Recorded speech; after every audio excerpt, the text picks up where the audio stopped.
Welcome back, everyone.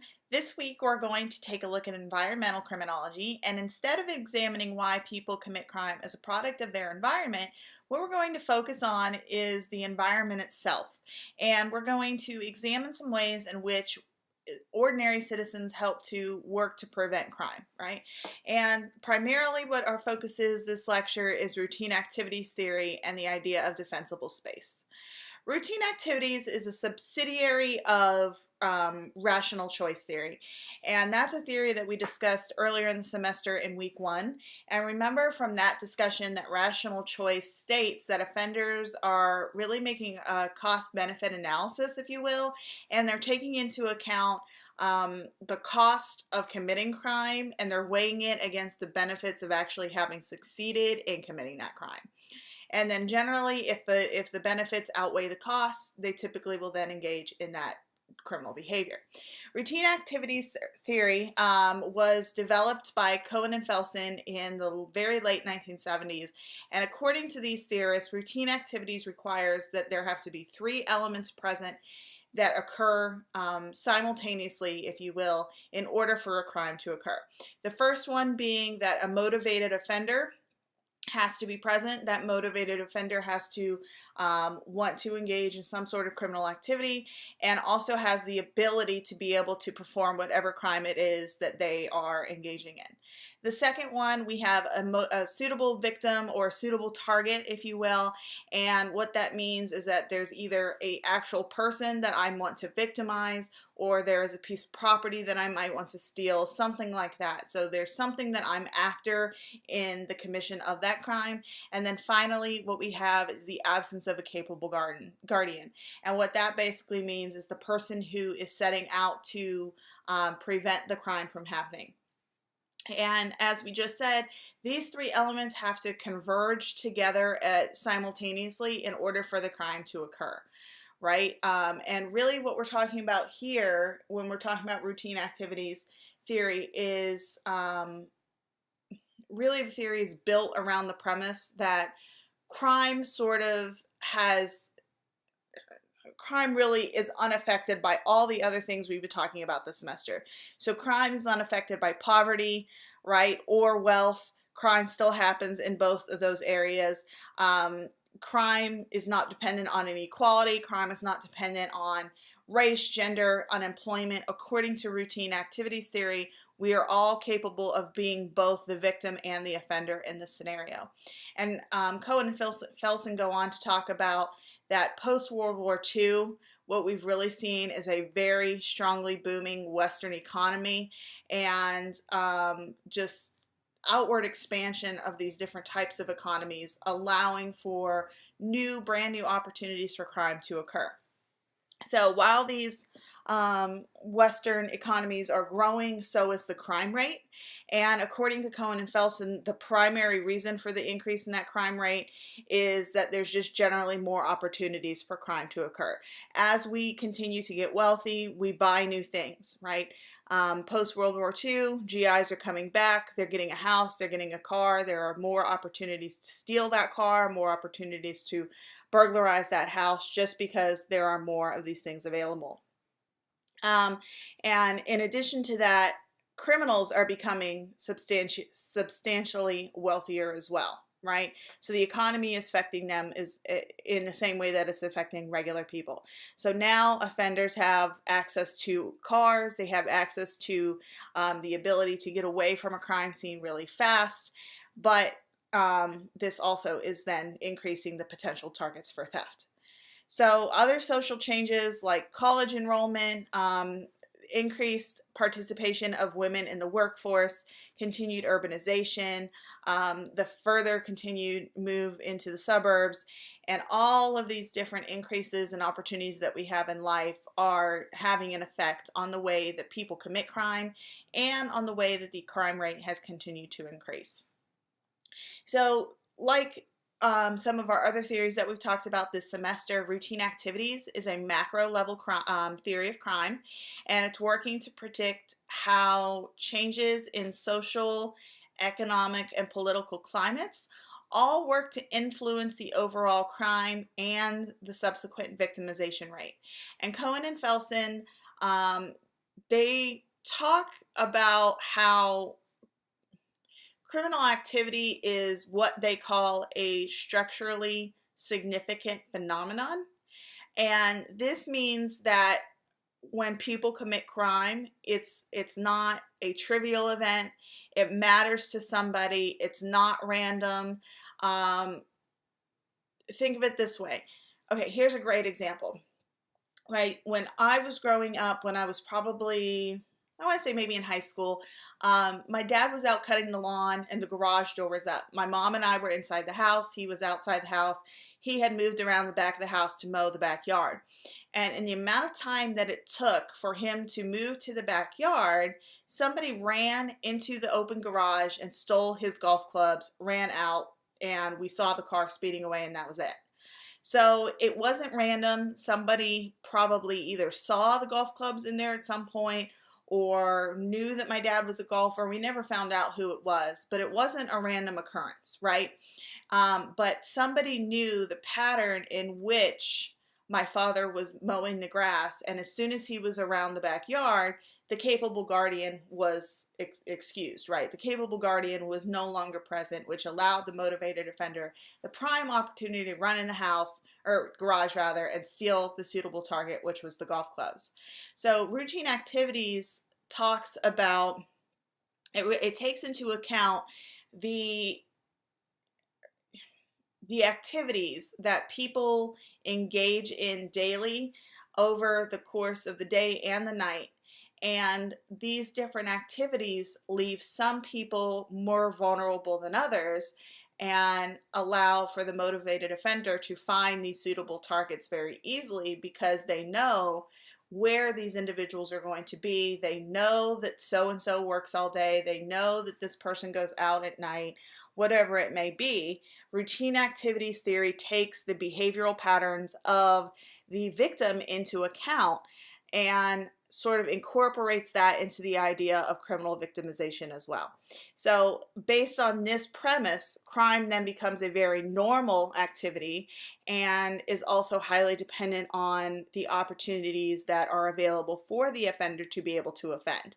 So if there's a suitable target that's left unprotected because the guardian is gone, and it's an easy in and out like those golf clubs were, there's a sufficient reward in stealing those golf clubs, and the motivated offender gets away with it, and they will continue to commit crime because they were not ever caught. So as we're talking about our motivated offenders, we're really talking about people who, one, have the desire to go out and commit crime. They're willing to do so, but they also have the ability to do so. And in my discussion about the golf clubs, that's something that pretty much anybody can do, right? I can run into the garage, grab something real quick, and go. But I have to be willing to do that in addition to have the capabilities. So without the willingness to commit the crime, it's not going to happen. And think about it more this way, because my golf club example is sort of a snatch and grab kind of thing that anybody could do, right? Think about how many times you run to the bank and somebody jumps out of their car, runs to the ATM, leaves their car running, right? The car is right behind me. I'm just going to be super fast. Everything, it's probably going to be fine, right? My car is within viewing distance. It might not be within arm's distance, but I can get back to it pretty quickly. Here's the problem, right? You're standing at the ATM, your car is running behind you. I walk out of the bank. I've just got done doing my banking business, and I come outside and I see that your car is running and that you are not standing immediately next to it. If I had the motivation to do so, I could steal your car like that. I know how to drive a vehicle. All I got to do is get in, lock the doors, and drive off. The car is already running. The keys are in the ignition. This is going to be an easy crime for me to commit. However, because I am a law-abiding citizen who has no desire to do that, I just walk past your car, go get in my own car, and drive away, right? So am I capable of taking that car? Yes, right? It's not difficult at all for me to drive. I can just get in the car and leave. Am I motivated to take it? Am I willing to take it? No, right? So both things need to occur for our motivated offender to be able to take the car. The flip side has to be true as well. I personally might be more than willing to rob a bank, Okay, I know that bank has tons and tons and tons of money. I just walked out of it. They've got a ton.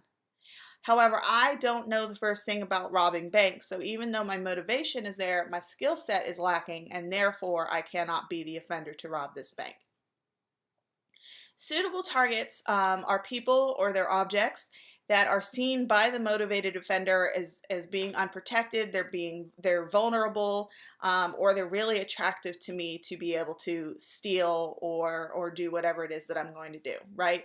So in terms of our suitable target, the choice in crime or the choice of the object in which I'm after is largely influenced by the offender's perception, if you will, of the target's vulnerability. So the more access I have to the target, the more suitable it's going to be. That open garage door was like an invitation for that motivated offender that day to walk in, grab something real fast, and go. So because the access is there, the more likely it is that a crime will occur. The number of motivated criminals in the population are also going to affect specific crime levels. Offenders are typically less likely to commit crimes if they can achieve their personal goals through legitimate means. But when those means are blocked, or when the motivation is stronger, right, then individuals will commit crimes. But when offenders typically find that there are alternatives to criminal behavior, they will go that route if it's the easier choice to do. And then finally, in talking about our capable guardians, their mere presence is often enough to deter offenders from offending, right? So guardianship is a strong, strong deterrent in some cases, and just the physical presence of a person who is able to act in a protective manner or in the form of more passive devices like an alarm system perhaps, video surveillance, security systems, things like that, those can act in the stead of a person so that individual doesn't have to physically be there, but your area and your space is still defended, right? So these physical security measures are also help to limit offenders' access to their suitable targets. But really, it's when these three things converge that we see crime happening from a routine activities perspective. So in this way, what we're seeing is that the physical presence of a person is going to deter offenders the most.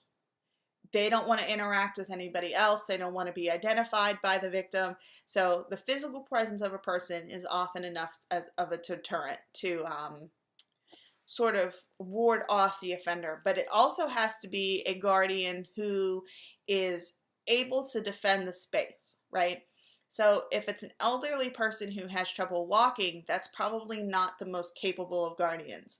If you leave your 14-year-old, 15-year-old child at home while you run to the store, also probably not the most capable of guardians. So it has to be somebody who has the actual physical capabilities to be able to defend the space. That's what we're talking about here in terms of motivated offender. So if the theory says that we have to have all three of these things happening simultaneously in order for crime to occur, really what we can do is control two of the three. We cannot control the motivations of the offender, but we can certainly control our targets and we can heavily influence our guardianship. So what do I mean by this? It really means that we need to harden our targets and we need to increase the amount of defensible space that we have. Routine activities theory is commonly used to explain why and how certain individuals are at higher risk of being victimized than others, right? And since an individual's demographics play a key role in their daily activities, they also work to help predict their risk of victimization, right? So if you think about who is often out and about more often, especially late at night, we can pretty much think of younger people in that young, reckless phase of young adulthood. In particular, young unmarried males are the key target group that are going to experience the most victimization, the highest frequency of victimization, largely due in part to their nighttime activities and the things that they do that take them outside of the home, right? Anytime you leave your house, anytime you leave your defensible space, you have a higher risk of victimization than you do while you're still inside, especially at night, right? Just by the sheer nature of being out at night, a lot of these young individuals are coming into more contact with offenders. They're partaking in more high risk behaviors such as drug and alcohol use. Maybe they're even engaging in some sort of delinquency themselves, right? So there is a frequent high risk situation, and it might even be that they're in a high risk area that is just prime for victimization. So as a consequence of their routine activities and of this lifestyle, right, Cohen and Felsen suggest that they are at a substantially higher risk for victimization than other demographic groups. The opposite sort of is true for older people, right?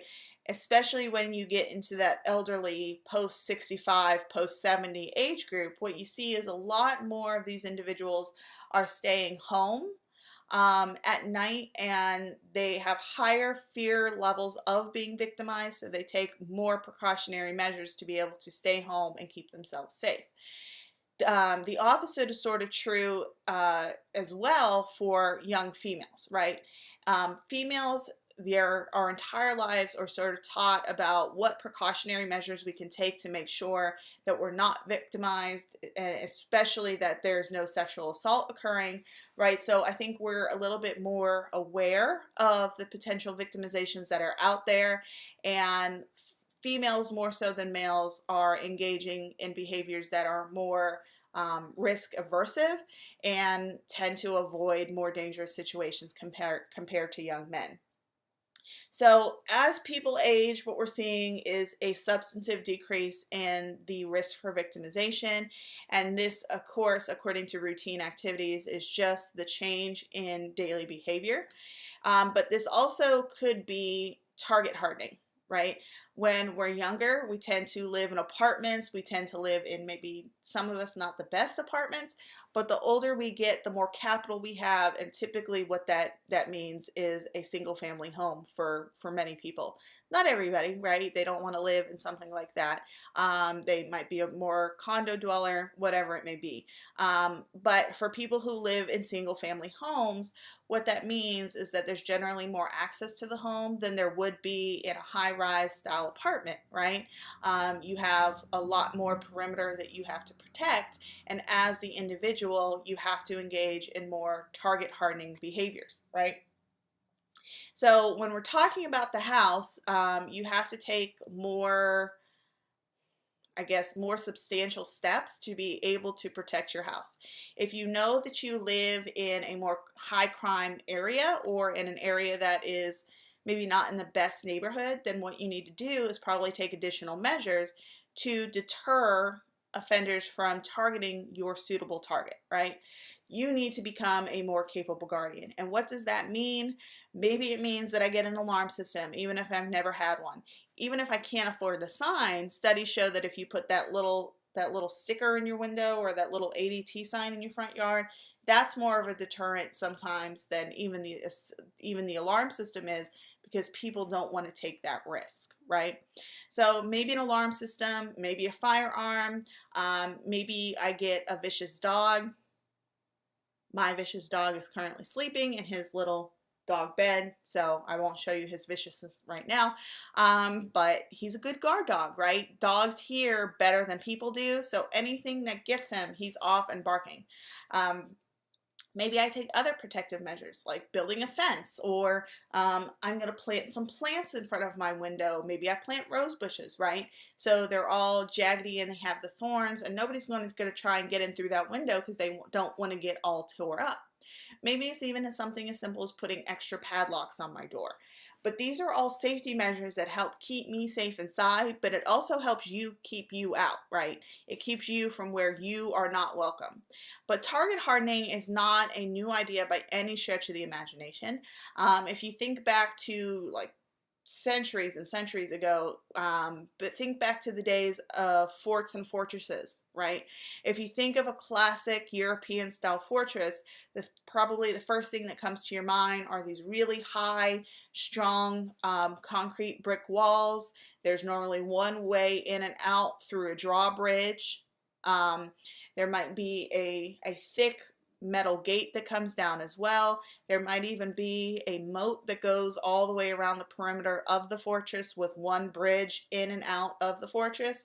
This is a pretty hard target, right? And people did this specifically in this way in order to keep the people who live inside the fortress safe, but also to keep people out. If there's one way in and out, then, and that door is blocked for me, what do I have to do to get inside? Either I need to get that door down, I need to scale the walls, I need to do something, but it's a lot harder for me to get in than for you to stay in and stay safe, right? But obviously this is not something that we do much of today, but we can take some protective measures, as we just talked about, to keep ourselves safe through these defensive strategies. However, if someone is just truly motivated and truly wants to do something, right? They normally will be able to find that weak spot if they're truly, truly motivated. They'll find that weak and vulnerable spot, that one tiny area that you weren't able to defend, and they'll be able to do it. So try as we may, we can't get everybody, right? So next week, what we're going to do is we're going to go back to some of our more traditional theories that we've been talking about, and we're going to continue along this pathway of blocked opportunities that we started examining last week. But what we're going to do is really narrow that down to more of a conflict perspective, and we're going to look at things from more of a social threat lens, and that the social threat lens really incorporates things like race, age, gender, socioeconomic status, and really talks about things from an us versus them perspective. So thank you guys for your time and your attention today, like always, and meet me back here next time when we regroup and we get back into our discussion of some of the more behavioral theories. So thanks everybody, and I hope you have a great rest of your day. Thanks. Bye.